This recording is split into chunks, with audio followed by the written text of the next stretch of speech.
Hello there everyone, welcome back to my channel, and today I'm going to have a discussion on this particular model, the Lexus IS250 that you see here.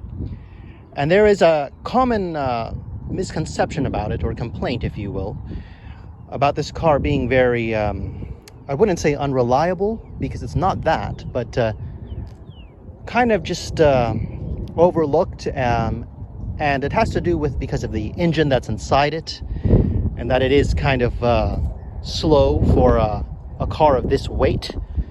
But let's just go inside the car where it's not as windy so I could talk about it, specifically this model, the Lexus IS250, and why it gets a certain level of hate from the automotive community. So let's go ahead and do that right now.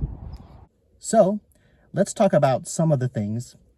In this case, it really is just two things that people say about this car that make people dislike it, or gives it a reputation that it's kind of a little overkill and that it doesn't really deserve. So number one is speed. This car has a 2.5 liter engine V6 in it. So it's not going to be fast, and the reason why, it has to do with the car's curb weight, which this is a heavy, hefty car. It is a Lexus. It is heavier than your typical Toyota. It's about 3,500 pounds, I believe, if I remember correctly. I could look that up later, but it's probably going to be within that range. And so it's not going to be fast at all. It's not going to be like super fast, like say like a Corvette or something like that.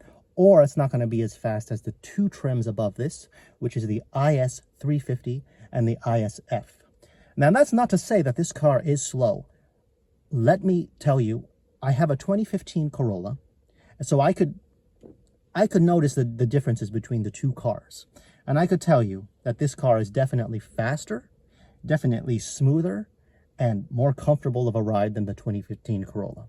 Not that the 2015 is terrible, of course. It's just that's more of a commuter kind of economy car, I guess you could say. And so this car definitely does have a sporty nature to it. And it's definitely, if you wanted to drive enthusiastically in this car, it does just that. Because it is faster than a Corolla, I could tell you. But anyways, speed and horsepower, you know, if you live in a big city, does it really matter? Because you're not going to be driving super fast in city streets anyway, unless you take it to the track or something like that. So that's one reason that people kind of dislike this car. They kind of like look down on it for that. And there's another reason, and the second reason that I'm going to talk about is one that is, I think, overblown a little bit. Okay, so if you're familiar with direct injection engines, they are prone to something called carbon buildup, which could really kind of cause performance issues with your engine. But here's the thing. You could actually fix that. You could do a walnut blast. You could do some sort of fuel injection cleaning or whatever. And you could really, really do the preventative maintenance and, you know, and really kind of solve that issue there.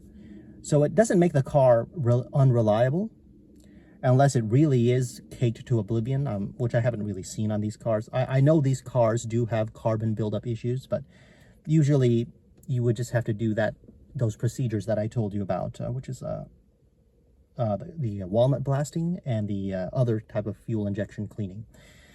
And so once you do that, the car is actually really reliable. It is a Toyota anyway. I mean, Toyota owns Lexus, and this is basically a luxury Toyota.